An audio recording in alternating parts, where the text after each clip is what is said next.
we're going to be talking about everyone's favorite subject in burlesque, rejection and disappointment. It's funny, but it's not funny. Whether or not we intend to do so, sometimes in burlesque, I feel like we can just like gloss over rejection and disappointment and just, kind of focus on the positive, which has its merit from time to time. But if you never really fully confront your feelings of, discouragement, frustration, anger, injustice, whatever the case may be, darling, you're on a fast track to burnout. So if you want to have a long game in burlesque and you want to keep it fun and not, suffer, there's some things that you can do, at least in my opinion, that can help you navigate. Because here's the thing, no matter what happens, rejection's kind of inevitable. So it's better now if we, find some ways that we can deal with it that make us feel like it's going to be okay, make us feel, dare I say, empowered. Maybe it'll help, maybe it won't. But if anything, let's all commiserate together. And if, by the way, you're wondering about my personal experience with rejection, just wait. The main purpose of this class is not to just, throw a pity party, just to normalize this idea that, all of us are going to feel a little inadequate from time to time and that it's okay. And also to help everyone, including myself, find tools, techniques, tactics for us to persevere in the long game, even when we feel like, we're getting beat up and discouraged every once in a while, or maybe all the time. Okay, so hopefully in the next 15 minutes, this class will help you, uncover a couple of different methods that can help you find a little bit more grit and tenacity. Or maybe it'll just give you the validation that you need to take a break. Okay, you have plenty of time. I myself quit burlesque 5 times already, and I'm still here. So I really suck at quitting. Anyway, let's talk about what kind of rejection we experience in burlesque. I mean, it's not just not getting a job, right? It's maybe not winning the competition that you work so hard for, or maybe not getting into the competition that you work so hard for. Maybe not getting into the competition that you worked so hard for, but you got into it last year, but you didn't get into it this year and you don't know what you did wrong. Maybe rejection looks like getting a job and then getting fired for the job. Maybe it looks like getting a job, being told you have the job, and then them saying, oh, wait, no, never mind. You don't have the job anymore. We're going with someone else. Sometimes rejection looks like showing up to your gig. They take one look at you, listen to your music, and say, oh, you know what? We know we booked you and everything, but here, we're going to pay you not to perform because just judging by the look of you, we think you're going to bring this whole club down. By the way, each and every single one of those are personal experiences that I have had. I mean, you probably could name your own unique uh, encounters you've had with rejection. Isn't it crazy how many there are? But you know what? That's okay. It's part of showbiz. And I feel like burlesque oftentimes toes a weird line between like, hey, this is a very welcoming space and all are welcome and let's all have fun and do burlesque. And then also showbiz. Because you know what? It's not always your time, and that's okay. Because in the face of rejection, there's lots of things that can happen that can benefit us. Now, listen, I know you guys know all this already, but maybe there's some things in here that you don't. So I'd like to challenge you to sit through this. Did you know you can speed this up? I listen to all my videos over 1.5 speed. It helps. So why am I even taking time to talk about rejection today? Is it because I want to tell y'all all my sob stories or I want to hear yours? No. It's because rejection and how we deal with it can have a huge impact on how we move forward in burlesque, how we see ourselves, and how we navigate our whole burlesque journey. And I don't want y'all to get lost along the way. And I certainly don't want you to make the same mistakes that I have. So I'm going to take the knowledge and the experience I have learned in 15 years. And I want to talk to you guys about some things that we can do. But first, real quickly, let's just give a little due diligence to rejection and how it can actually impact us. Because like I said at the beginning of this class, I feel like a lot of times we're just like, oh yeah, I didn't get it. No big deal. On to the next. And that's fine sometimes, but if you keep doing that over and over again and you don't address, some of the underlying things that might be happening or feelings that you might be experiencing, you get burned out. Rejection can make us feel disappointed and sad, right? Maybe you had your hopes up for going to a festival, traveling with your friends, experiencing some event, and you thought you did everything in your power to get in, and then you didn't. That's a bummer that can impact your motivation and your confidence. and kind of take the wind out of your sail. If you've been experiencing rejection over and over again, whether it's not making some event or not getting the particular praise and acclaim that you think you deserve or that your other colleagues experience, really make you question your talent and feel a lot of self-doubt. Also can have a big impact on your confidence and maybe prevent you from trying things in the future. Maybe if you're like me, it makes you just a little bit harder on yourself, a little bit less nicer to yourself because you think, you can just show yourself some tough love and get over it.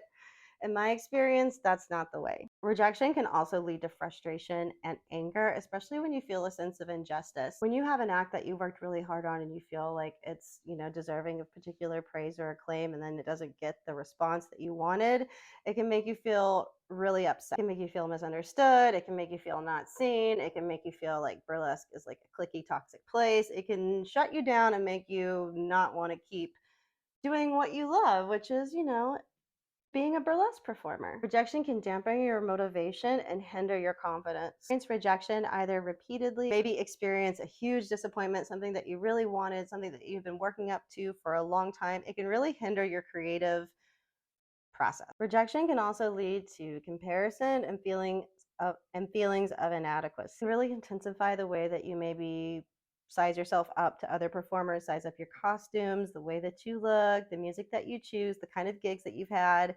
And when you're focusing on that kind of stuff, you're not really focusing on expressing yourself and, embellishing your costume and other things that you could be doing. So it's just a way of distracting you from something that could be more productive. Okay, but having said all that, rejection can also foster a lot of resilience and growth. We've discussed rejection is inevitable and there's lots of different ways to experience it.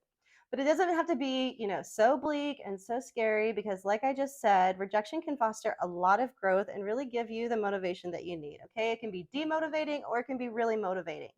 And sometimes it's a little bit of both. We go through a journey, right? So just because you feel discouraged or, like you just don't even know if you want to go on anymore, that's totally fine. You can even take a break for a while. It's just about after you've kind of gone through your dark night of the soul, what are you going to do when the sun starts peeking out from behind the clouds again? If you want to get to that break in the clouds sooner than later, I want to talk about some things, some coping mechanisms. Most of them are healthy, I think, that can help you overcome or at least push through some of these really strong feelings and get you back on track to being creative or entering an era of rest and rejuvenation. So no matter what just happened, let's say you just got some bummer news, a rejection letter, your troupe broke up, your act didn't get in, whatever the case may be. Maybe you just had a really bad show and you're feeling like shit. What are we going to do? We're going to attack 1, 2, 3, 4, 5 different areas, or we're going to pick one that sounds the best to us and focus. Okay? It's a choose your own adventure. You can do whatever you like. The first one is physical.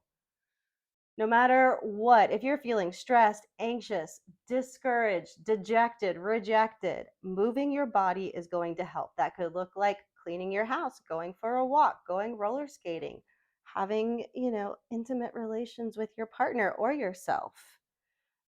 Anything that's physical is going to complete your stress cycle. Have you ever seen a dog or a cat or any mammal, for instance, go through something? They're kind of, anxious, excited, nervous, something happened, and then they shake it off.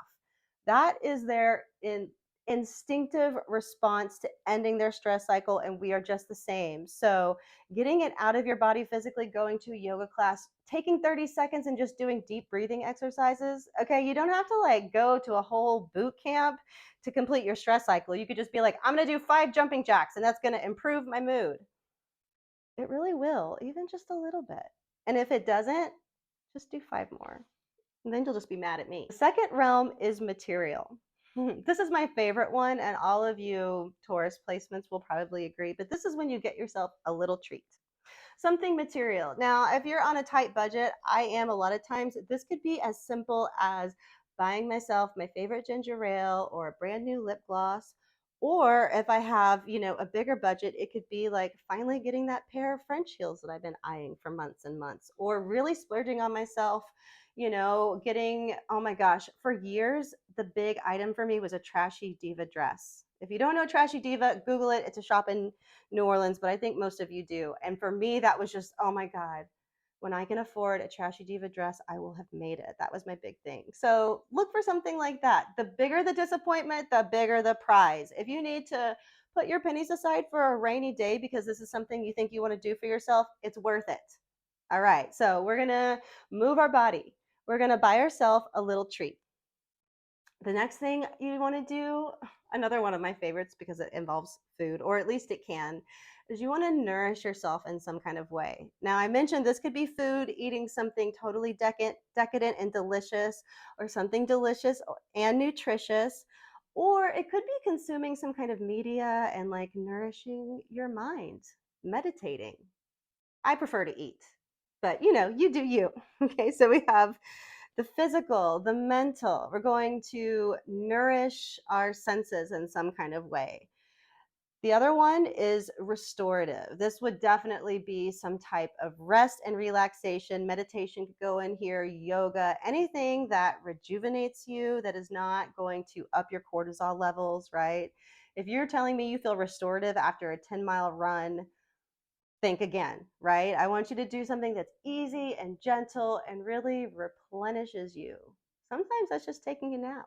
Sometimes it's just staying home and watching TV. Or maybe it is a little bit more active, like going to a yin yoga class or doing some Pilates. Then, if you have the energy and you also want to do this, I like to do something enriching. This is for artistic and creative stimulation, or it could be even a step back from that, like watching your favorite comfort movie, or going back to something that just brings you a lot of joy and peace, and something that you just let happen to you, like watching a show, listening to music, seeking some inspiration, going, do you have a muse? Go hang out with them, see what's going on. If you take anything from this class, I want you to take away this idea that rejection is likely inevitable, but there's a process and some things that you can do to help you get beyond that, so that you can get to the place of where you're like, oh, I'm ready to go. Okay. I told you earlier at the beginning of this class how many different ways I have experienced rejection in many years. And I don't know how many of you know this, but I've also quit burlesque several times. And I just want to mention, we're all different. We have different backgrounds. Some of us may feel like this is totally not the case, but I would argue in most cases we have a lot of time. I started when I was 28. I'm 43 now. I still see myself going for another 10 years. We have a lot of time. So Burlesque Hall of Fame has been going on, I don't know how many years. Viva Las Vegas. I mean, these events have been going on for decades. There's so many of us now that we've found each other. I don't see burlesque going away anytime soon, unless our freedom is stripped away in some kind of way, and God forbid that should happen. Don't be afraid to tell yourself, you know what, I just need to take a break from this and go do something else, because that can be really helpful too. When it comes to maintaining a long performance career in burlesque, you have to have the vision, the inspiration, the creativity, the execution, but you also need to have the resilience, the patience, and the humility. And it's a lot of hard work, even if you're just doing it for fun on the side as a hobby, because it's so we're so passionate about it, and it means so very much. Hang in there and just know you're not alone. Okay, all of us, myself included, we experience these feelings in burlesque. It just kind of comes with the process. I hope this video is helpful, so that next time you're feeling these big feelings, you can stop, you can be kind to yourself, and you can take a break and do some things that can help rejuvenate, replenish, enrich, inspire you for the next episode, whether that is, getting back up on the saddle straight away, or maybe taking a break. I'm always here if you have any questions. If you want more on MemberStrip, you can sign up anytime. You can have access to this and dozens more of my classes. This particular class, I'm going to include a stretch for all my members. So when I was talking about, the physicality realm, you can get on MemberStrip and you can do any of those, including my very special stretching for rejection. It's more fun than that. I'll see you in the next one. Bye.